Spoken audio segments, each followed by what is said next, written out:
ಸಮಯ ಸಿಕ್ತಾಗ ಬಂಡಿ ಮಾಕಾಳಮ್ಮನ ದೇವಸ್ಥಾನಕ್ಕೆ ಹೋಗಿ ಅರ್ಚನೆ ಮಾಡಿಸ್ಕೊಂಡು ಬರಬೇಕು. ನಾನು ಅವಳನ್ನ ಬೇಡ್ಕೋತಾ ಇದ್ದೆ, ನೀನು ಸಿಹಿ ಹೋಗಬಾರ್ದು ಅಂತ. ಹಾಗೆ ಅವಳು ನಿಮ್ಮನ್ನ ವಾಪಸ್ ಬರೋ ಹಾಗೆ ಮಾಡಿದ್ಲು. ನಂಗೂ ಮನ್ಸಲ್ಲಿ ಎಲ್ಲೋ ಒಂದ್ ಕಡೆ ಅನ್ನಿಸ್ತಾನೆ ಇತ್ತು, ನಮ್ ಸೀತಾ ವಾಪಸ್ ಬಂದೇ ಬರ್ತಾಳೆ ಅಂತ. ಪುಣ್ಯಕ್ಕೆ ವಾಪಸ್ ಬಂದ್ರು. ನೀವು ಬಂದಾಗ ರಾತ್ರಿ ತುಂಬಾ ತಡವಾಗಿತ್ತಾ? ಹೂನಮ್ಮ, ಎಲ್ಲೋ ಮಧ್ಯ ರೋಡಿಂದ ಕರ್ಕೊಂಡ್ ಬಂದಿದ್ದವ್ರನ್ನ. ಆ ಹುಡುಗಂಗೂ ಥ್ಯಾಂಕ್ಸ್ ಹೇಳ್ಬೇಕಪ್ಪ. ದಿಢೀರ್ ಅಂತ ಟ್ರಾನ್ಸ್ಫರ್ ಅಂತಾರೆ, ದಿಢೀರ್ ಅಂತ ಕ್ಯಾನ್ಸಲ್ ಅಂತಾರೆ. ಸದ್ಯಕ್ಕೆ ಇನ್ನೇನ್ ಡ್ರಾಮಾ ಆಗ್ತಿದ್ರೆ ಸಾಕು. ನನಗೂ ಅದೇ ಅರ್ಥ ಆಗ್ತಿಲ್ಲ ಕಣೆ. ಪವಾಡಗಳು ನಡೆಯೋದು ಹಾಗೇನೆ. ಆ ತಾಯಿ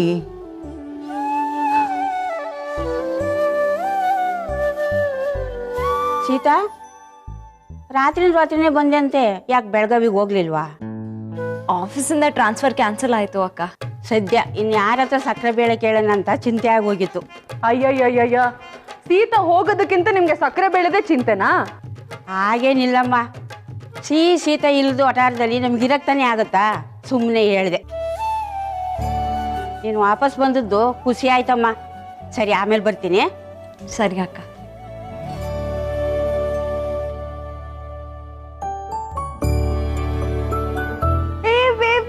ಗುಡ್ ಮಾರ್ನಿಂಗ್.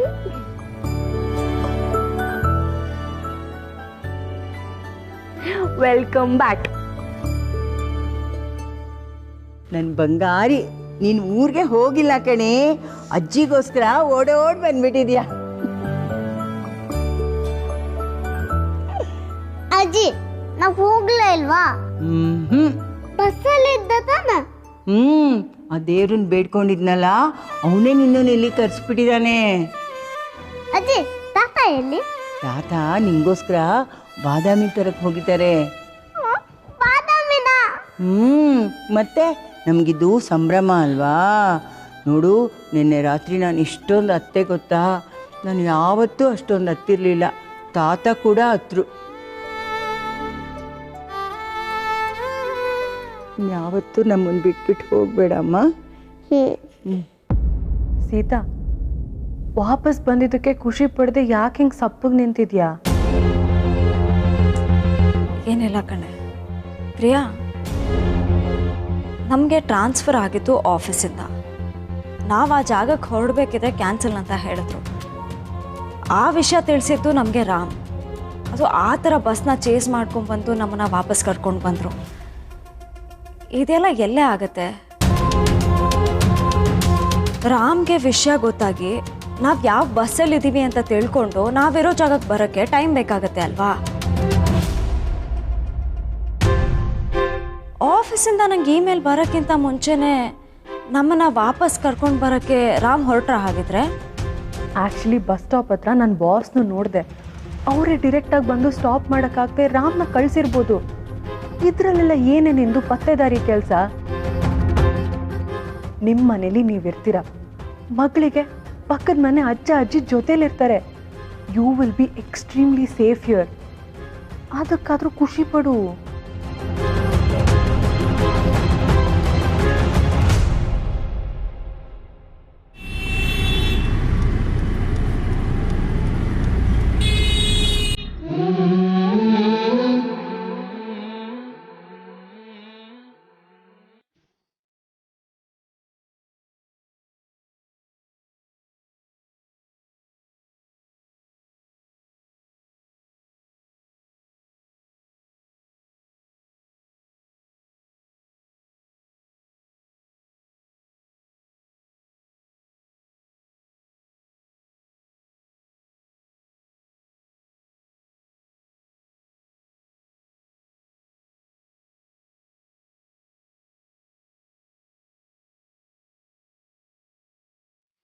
ಎದುರಿಗಿದ್ದಿದ್ರೆ ಈ ಥರ ನೆನ್ರಿ ಹೂವು ಕಟ್ಟೋದು ಅಂತ ಬೈತಿದ್ದೆ ಅಲ್ವಾ?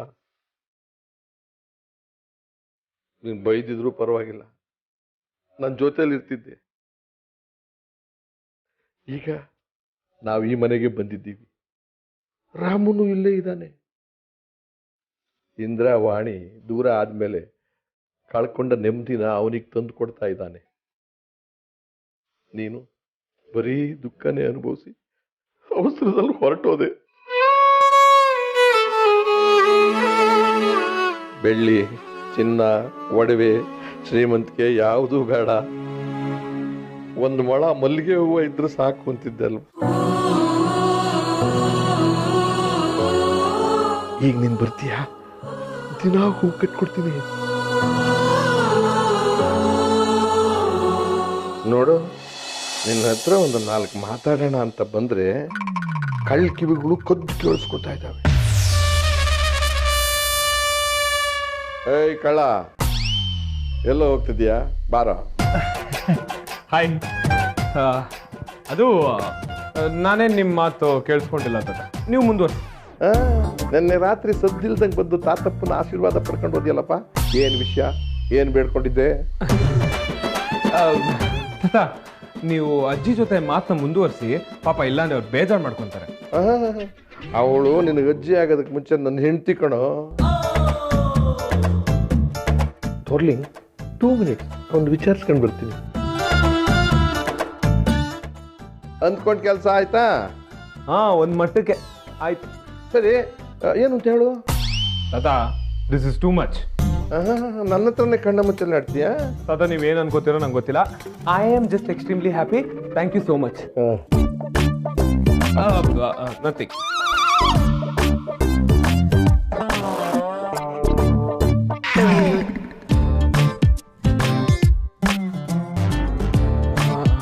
ತಾತ ತಾತ, ಒಂದು ಸ್ಮಾಲ್ ಕ್ವೆಶನ್. ಅಜ್ಜಿಗೆ ಮಲ್ಗೆ ಹೂ ಅಂದ್ರೆ ಸಿಕ್ಕಾಪಟ್ಟೆ ಇಷ್ಟನಾ? ಇಷ್ಟನಾ? ಜೀವ ಜೀವ ಕಣೋ. ಅಜ್ಜಿಗಷ್ಟೇ ಅಲ್ಲ, ಎಲ್ಲ ಹೆಣ್ಮಕ್ಳಿಗೂ ಹೂವು ಅಂತಂದ್ರೆ ತುಂಬಾ ಇಷ್ಟನೇ. ಅದರಲ್ಲೂ ತನ್ನ ಗಂಡನೇ ಕೈಯಿಂದ ಹೂವು ತಂದು ಕೊಡ್ತಾನೆ ಅಂತಂದ್ರೆ ಅದರಲ್ಲಿ ತುಂಬಾ ಆನಂದ ಪಡ್ತಾನೆ.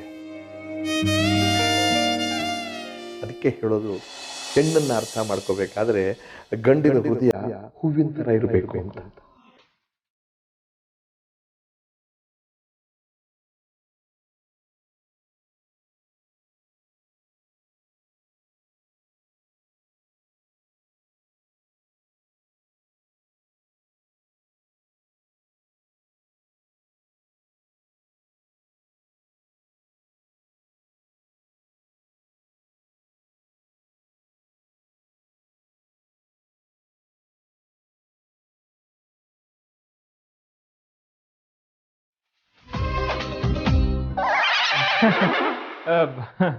ಥ್ಯಾಂಕ್ ಯು ತಾತ, ಬಾಯ್.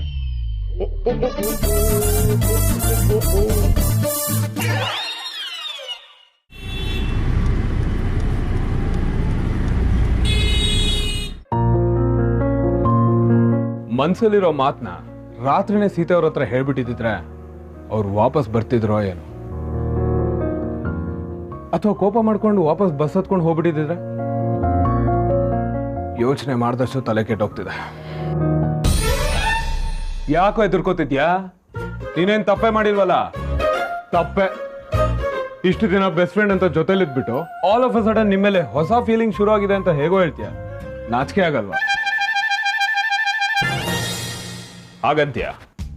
ಇಲ್ಲಿಂದ ಇಲ್ಲಿಗಿರೋದು 10 ಮೀಟರ್, ಆದ್ರೆ ಇಲ್ಲಿರೋ ಮಾತು ಇಲ್ಲಿಗೆ ಬರೋಷ್ಟರಲ್ಲಿ ಮೈಲ್ಗಟ್ಲೆ ಭಯ ಆಗುತ್ತಲ್ಲ ಮರಯ್ಯ. ಬೇಡ, ಯಾಕಿರೋ ಸಂಬಂಧನ ಹಾಳು ಮಾಡ್ಕೋಬೇಕು? ಇವಾಗ ಹೇಗಿದ್ದೀನೋ ಹಾಗೆ ಇದ್ಬಿಡ್ತೀನಿ, ಅದೇ ಬೆಟರ್ ಅಲ್ವಾ? Correct. May I come in? ಏನ್ ಬಾಸ್, ವರ್ಚುವಲ್ ರಿಯಾಲಿಟಿಲಿ ಇದ್ದೀರಾ? ಒಬ್ಬೊಬ್ರೆ ಮಾತಾಡ್ಕೊಂತಿದ್ದೀರಾ? ನೀನು ಮುಜುಗರ ಪಡಕ್ಕೆ ಏನೇನೆಲ್ಲೋ ಮಾಡ್ಬೇಕೋ ಅದನ್ನೆಲ್ಲ ನೋಡ್ಕೊಂಡೇ ನಿಂತಿದ್ದೆ. ಇದನ್ನೇನಾ ಪ್ರೇಮ ಪರದಾಟ ಅಂತ ಹೇಳೋದು?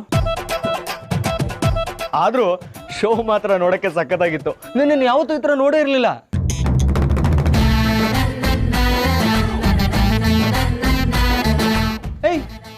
ಏಯ್ ತಮಾಷೆ ಮಾಡ್ದೆ ಮಾರಾಯ, ಯಾಕೋ ಬೇಜಾರು ಮಾಡ್ಕೊಂತ್ಯಾ?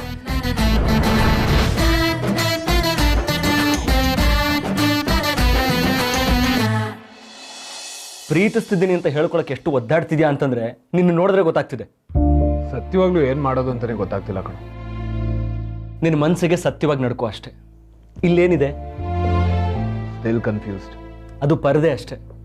ಅದ್ರ ಹಿಂದೆ ಇದೆಯಲ್ಲ ಪ್ರೀತಿ, ಅದ್ರ ಮೇಲೆ ಕಾನ್ಸಂಟ್ರೇಟ್ ಮಾಡು. ಮಗ, ಪ್ರೀತಿ ಅನ್ನೋದು ಒನ್ ಸೈಡೆಡ್ ಕನ್ನಡಿ ಅಂತ ಹೇಳ್ತಾರೆ. ಎಲ್ಲಿ ಕಲ್ಲು ಹೊಡೆದು ನಾನೇ ಅದನ್ನು ಹೊಡೆದಾಕ್ಬಿಡ್ತೀನಿ ಅನ್ನೋ ಭಯ. ಕನ್ನಡಿ ಅಂತ ಹೇಳ್ದಲ್ಲ, ಒನ್ ಸೈಡೆಡ್ ಹೇಗೋ ಆಗುತ್ತೆ. ನಿನ್ನಲ್ಲಿ ಎಷ್ಟು ಕಾಳಜಿ ಇದೆಯೋ ಆ ಕಡೆನೂ ಅಷ್ಟೇ ಇರುತ್ತೆ, ಪ್ರೀತಿನೂ ಅಷ್ಟೇ.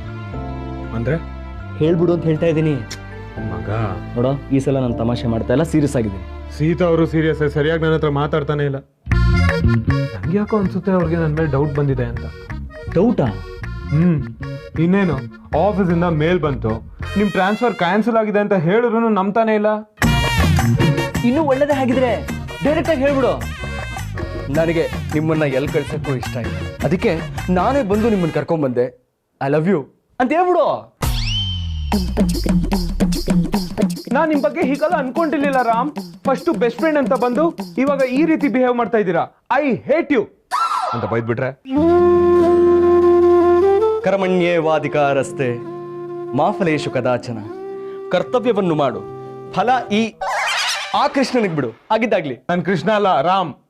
ರಾಮನೋ ಭೀಮನೋ ಗದ್ಯಪ್ಪನೋ ಮುನಿಯಪ್ಪನೋ ಯಾರು ಬಂದ್ರು ಕೂಡ ಇದೇ ಅಡ್ವೈಸು.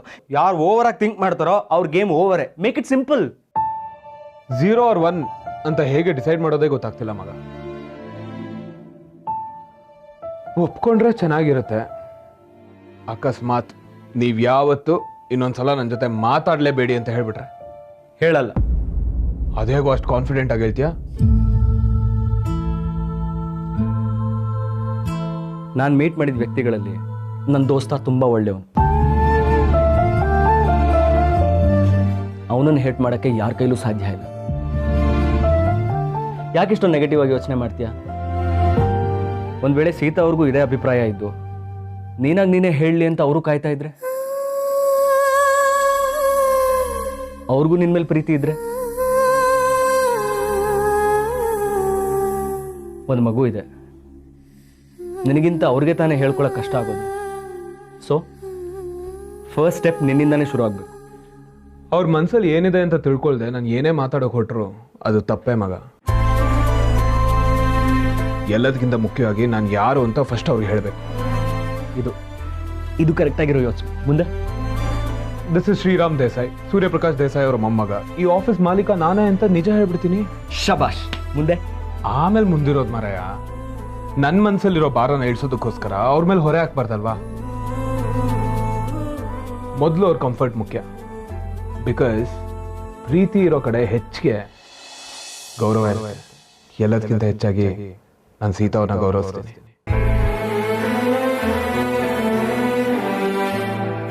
ಶಬ್ಬಾಷ್ ದೋಸ್ತ.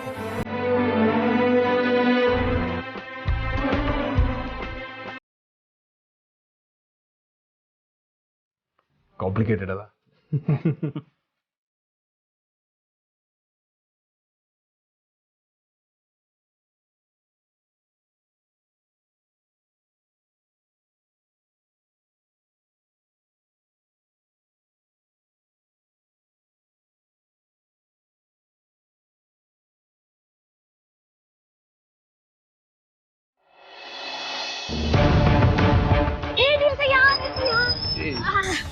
ಯಾಕೆ ಏನಾಯ್ತೆ? ಅಲ್ಲಿ ನೋಡು ಆಕಾಶ್ ಪುಟ್ಟಿ. ಏ ಇರೋ, ಅದನ್ನ ತಗೊಂಡು ಏನ್ ಮಾಡ್ತಾಳ? 1 ಡಜನ್ ದೊಡ್ಡ ದೀಪ ಎಷ್ಟಯ್ಯ? 480. ಒಂದಕ್ಕೆ ಒಂದೇ 480. ತಿಂಗಳು ಪೂರ್ತಿ ಎಣ್ಣೆ ಹಾಕಿ ಬತ್ತಿ ಹಚ್ಚಿದ್ರು ಇಷ್ಟೊಂದು ಖರ್ಚಾಗಲ್ವಲ್ಲಯ್ಯ. ಒಂದಕ್ಕೆ 480 ಅಂದ್ರೆ ಹಬ್ಬ ಮಾಡೋದು ಹೆಂಗೆ? ಮಕ್ಕ ನೋಡ್ಕೊಂಡು ಕೂತ್ಕೋಬೇಕಷ್ಟೇ. ಕಮ್ಮಿದಿಲ್ವಾ? ಕಮ್ಮಿದಿಲ್ಲ, ಜಾಸ್ತಿ ಇದೆ. ಕೊಡ್ಲಾ? ಹಿಂಗ್ ಹೇಳಿದ್ರೆ ಹೆಂಗಯ್ಯ? ಹೋಗ್ಲಿ, ಅಲ್ಲಿ ಮೇಲಿರೋದು ಎಷ್ಟು? ಇದಾ? ಹೋಗ್ ನೋಡಯ್ಯ. ಅದಲ್ಲ ಕಣಯ್ಯ, ಅದಲ್ಲ ಅದ್ರ ಪಕ್ಕದ್ದು. ಅದಲ್ಲ ಅದ್ರ ಪಕ್ಕದ್ದು. ಇದು ಬೇಡ, ಇದು ಕೆಂಪದಲ್ವಮ್ಮ? ಅಲ್ಲ ಅದೇ ಅದೇ ಪಿಂಕ್ ಪಿಂಕ್ ಪಿಂಕ್. ಬೇಡವಾ? ಹಾ, ಇದ್ ನೋಡು, ಪಿಂಕ್ ಕರೆಕ್ಟ್ ಆಗಿದೆ. ಅಲ್ಲ, ನಾನು ತಕ್ಕೊಡ್ತಿದ್ದೆ. ಇರ್ರೆ.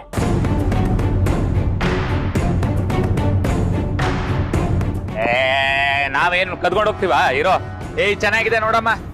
ಇದು ನೋಡಿ, ಇದು ನಮ್ಮ ಮನೆ ಕಲರ್ಗೆ ಚೆನ್ನಾಗಿ ಕಾಣಿಸಲ್ಲ ಅನ್ಸುತ್ತೆ. ಸ್ವಂತ ಮನೆ ಕಟ್ಕೋತೀವಲ್ಲ, ಆವಾಗ ತಗೊಂಡ್ರೆ ಬರಯ್ಯ. ಹಾ, ಕರೆಕ್ಟ್. ಅಮ್ಮ ಎಷ್ಟು ಕೊಡ್ತೀರಾ ಹೇಳಿ? ಇಷ್ಟೊತ್ತವರೆಗೂ ಆಗಲ್ಲ ಅಂತೆ. ಎಷ್ಟು ಕೊಡ್ತೀರಾ ಹೋಗ್ಲಿ ಹೇಳಿ? 75 ರೂಪಾಯಿ. 75? ಹೋಗ್ಲಿ 100 ರೂಪಾಯಿ ಕೊಡಿ. 100 ರೂಪಾಯ?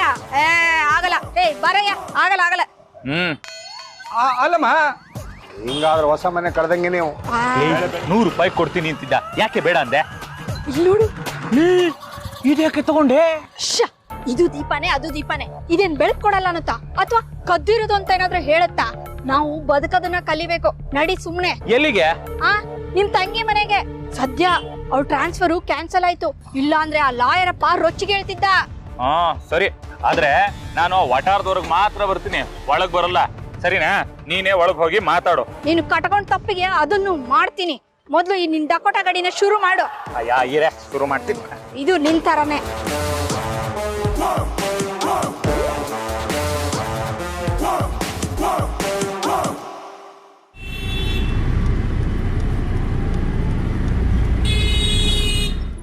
ಅರ್ಥ ಮಾಡ್ಕೋ ಸೂರಿ, ನಿನ್ನ ಮೊಮ್ಮಗನ ಮನಸ್ಸಲ್ಲಿ ಏನು ನಡೀತಿದೆ ಅಂತ ನಿನ್ ಕ್ಲಿಯರ್ ಆಗಿದೆ ತಾನೆ?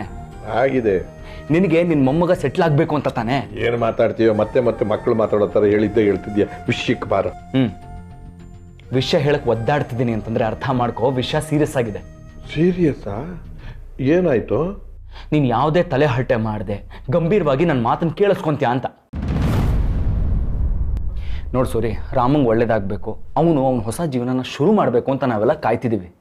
ಆದರೆ ಅವನಿಗೆ ಯಾರು ಹತ್ರ ಆಗ್ತಾರೆ ಅಂತಂದರೆ ಅವ್ರನ್ನ ದೂರ ಮಾಡೋಕ್ಕೆ ಅವನ ಹಿತಶತ್ರುಗಳು ಪ್ರಯತ್ನ ಪಡ್ತಿದ್ದಾರೆ ಅಂತ ನನಗೆ ಅನ್ನಿಸ್ತಿದೆ. ಏನು ನಿನ್ನ ಅನುಮಾನ? ಏನಾಯ್ತು? ಒಪ್ಕೊಳ್ಳೋದು ಕಷ್ಟ. ಒಪ್ಸೋಂತಹ ಯಾವುದೇ ಸಾಕ್ಷಿ ಆಧಾರಗಳು ಸದ್ಯಕ್ಕೆ ನನ್ನ ಹತ್ರ ಇಲ್ಲ. ನೀನು ಹೇಳ್ದಂಗೆ ಇದು ಅನುಮಾನನೇ, ಆದರೆ ಇದು ಸುಳ್ಳಂತೂ ಅಲ್ಲ. ಅವ್ರು ಎಲ್ಲಿದ್ದಾರೆ? ಆಫೀಸ್ನಲ್ಲ? ಆಫೀಸಲ್ಲ ಅಥವಾ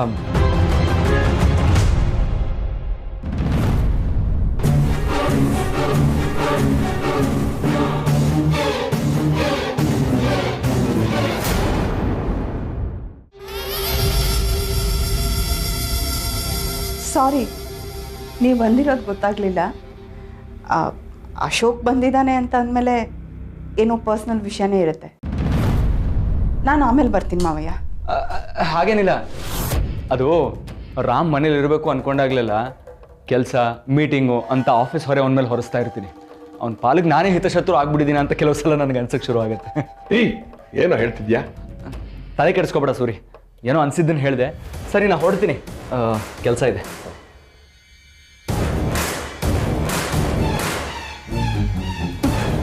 ಇವನೊಂಥರ ಹುಚ್ಚ ಅಲ್ಲ ಮಾವಯ್ಯ, ಯಾವಾಗ ಏನು ಮಾತಾಡ್ತಾನೆ ಏನು ಹೇಳ್ತಾನೆ ಒಂದೂ ಗೊತ್ತಾಗಲ್ಲ.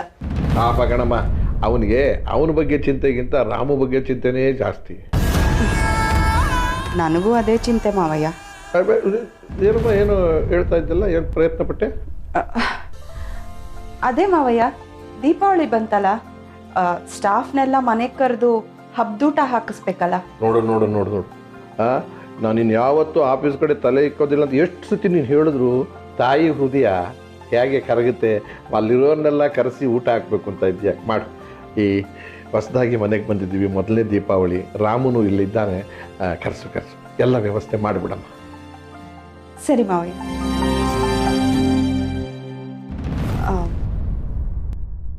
ಮಾವಯ್ಯ, ನಿಮ್ಮ ಹತ್ರ ಇನ್ನೊಂದು ವಿಷಯ ಮಾತಾಡಬೇಕಾಗಿತ್ತು. ಅದನ್ನು ಹೇಗೆ ಹೇಳೋದು ಗೊತ್ತಾಗ್ತಿಲ್ಲ. ನನ್ನ ಹತ್ರ ಯಾಕಮ್ಮ ಸಂಕೋಚ? ಅದೇನು ಹೇಳು. ಇಲ್ಲ ಮಾವಯ್ಯ, ಇವ್ರು ಪದೇ ಪದೇ ಕೇಳು ಅಂತ ಫೋರ್ಸ್ ಮಾಡ್ತಿದ್ರು, ಅದಕ್ಕೆ ಕೇಳ್ತಿದ್ದೀನಿ. ಈ ಮನೆ ಬದಲು ಇವ್ರಿಗೆ ಇನ್ನೊಂದು ಜಾಗ ವ್ಯವಸ್ಥೆ ಮಾಡಿಕೊಡ್ತೀನಿ ಅಂತ ಹೇಳಿದ್ರಲ್ಲ, ಅದೇನಾಯಿತು ಅಂತ ಕೇಳ್ತಿದ್ರು ಮಾವಯ್ಯ. ನೀನು ಯಾಕಮ್ಮ ಹಿಂಜರಿತಿದ್ಯಾ? ಅವನ ಬಗ್ಗೆ ನನಗೆ ಗೊತ್ತಿಲ್ವಾ? ಆದರೂ ನನಗೆ ನಿಮ್ಮ ಮಗನ ಜವಾಬ್ದಾರಿ ಬಗ್ಗೆ ಅಷ್ಟು ನಂಬಿಕೆ ಇಲ್ಲ ಮಾವಯ್ಯ. ಆದರೆ ನಿನ್ನ ಬುದ್ಧಿವಂತಿಕೆ ಮೇಲೆ ನನಗೆ ನಂಬಿಕೆ ಇದೆಯಲ್ಲಮ್ಮ. ಆದರೂ ಗಂಡ ಬೇಜವಾಬ್ದಾರಿತನದಿಂದ ಅಲ್ಲಿ ಇಲ್ಲಿ ಅಲಿತಾ ಇದ್ದರೆ ಹೆಂಡತಿ ಮನಸ್ಸು ಹೇಗಾಗುತ್ತೆ ಅನ್ನೋದ್ರ ಬಗ್ಗೆ ನನಗೆ ಅರ್ಥ ಆಗುತ್ತಮ್ಮ. ಯೋಚನೆ ಮಾಡಬೇಡ, ನಾನಿದ್ದೀನಿ, ನಾನು ನೋಡ್ಕೋತೀನಿ. ಸರಿ.